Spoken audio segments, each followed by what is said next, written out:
So, assuming that you can do your seat drop nice and easily, and you can do it over and over again, you can do your stomach drops pretty easily, and same with your back drops, then we can move on and start adding twists and flips to these three basics.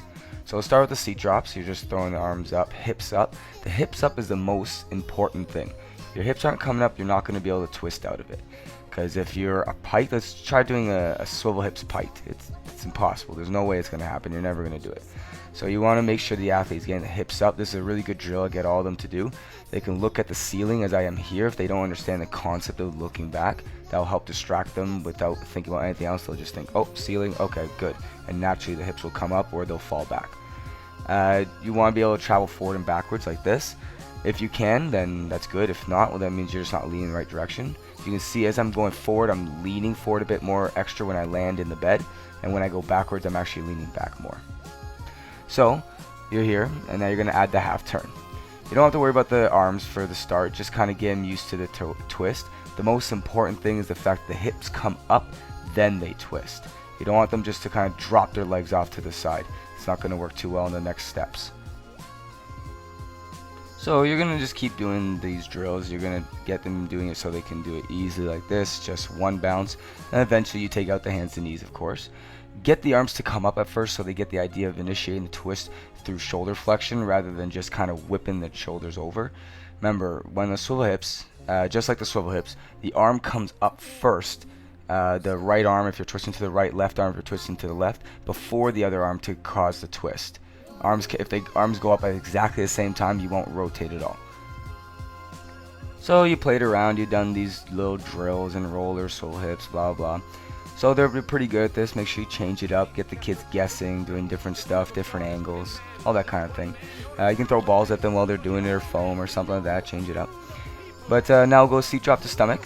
This is just going to get them used to rotating. This is the start of ball outs, believe it or not. Just getting the idea of kicking the legs behind you and leaning forward at the same time. You can just tell them, look at that front cross there, and just, you have to be parallel with the chest. If they're not rotating enough, they'll scorpion or something like that. So make sure you're landing hands and knees first, then flattening out, rather than just going right for the skill. They can pretend as if they're actually landing hands and knees, and then it goes out. Don't just jump to the stomach drop. And when we're at the half turn, you got to remember that you're going to be going forward to stomach and then half turn. It's not going to be the other way around. If you start twisting too early, you don't actually rotate. They'll end up just kind of landing on their butt again. And you're going to want to start adding a full turn. You go one half. You can go up to a quadruple if you really can, but most kids aren't going to be able to do that. But you're getting the idea of twisting, so you're going to go full turn, and you're adding a half turn, and then you're going to add another half turn as you are right here. And you just stay getting the hips up, which we will talk about when we start doing a whole video on cat twists, which is completely different, which we'll talk about later. But you have to make sure you go stomach and then twist. If you twist before you get to the stomach portion, then you're not going to make it. You're just going to scorpion. You're going to do something like that. And it's very common. Just get them going back to a couple stomach drops. Do it a billion times. And eventually they'll be able to build it up. And you can throw a foam at them and make them reach for the foam in front of them. It'll help them lean into it, just giving them something to really think about. But now, okay, so when we're going to go seat drop to back drop, this is really, it's actually kind of tough. Kids just don't really get it. They have to throw their chest backwards and then throw the toes up. But we'll get back to that a little bit later. It's pretty simple. So you're going to go back drop, and we're going to go to hands and knees, and we're going to go to stomach. So now we're building up to the next thing, which is back drop to stomach drop. So you have the good back drop, and then you go hands and knees, and then you go to stomach. It's not going to look nice like this with all the arms, but this is the idea of what you want it to look like eventually. You have to make sure the chest is parallel when you land hands and knees.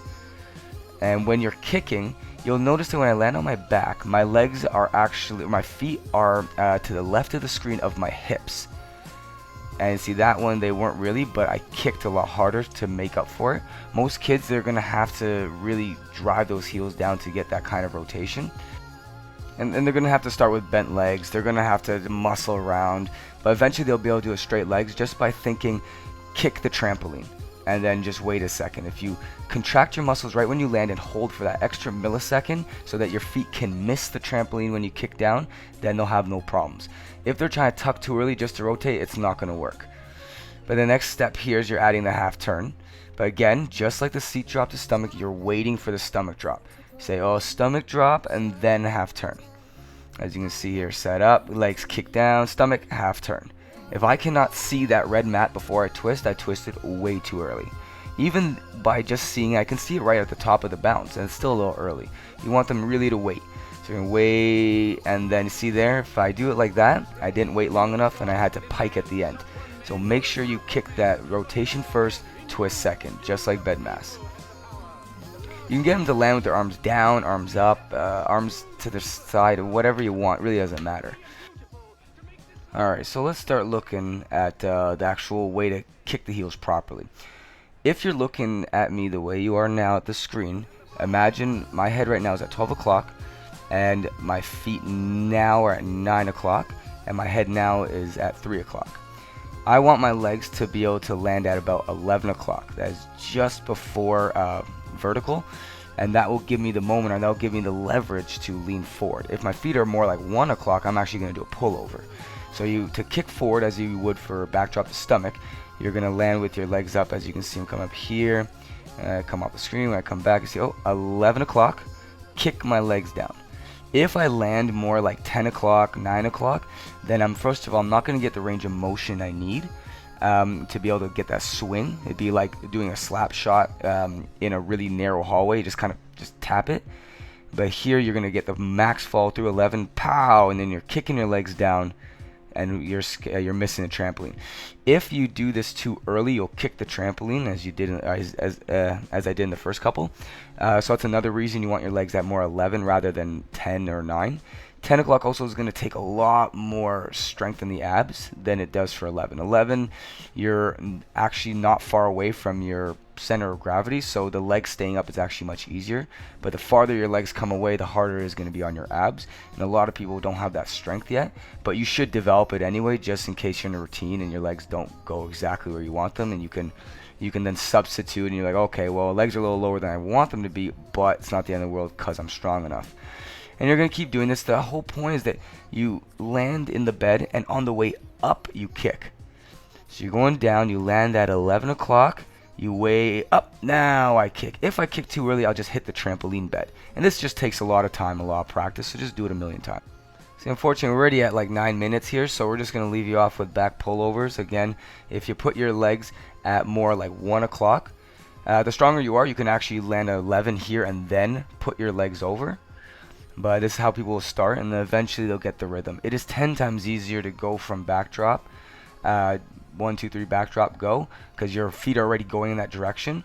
But this is just to get them the idea of them flipping over that way. So just last one before we go here. You're going to get a backdrop, and you're going to just push the legs over. But we'll get more into this and other leg positions and other stuff like that after. Fortunately, we don't really have that much time right now, so stay tuned, and I'll give you guys the next one hopefully within the next week or so. I just got to get to the gym.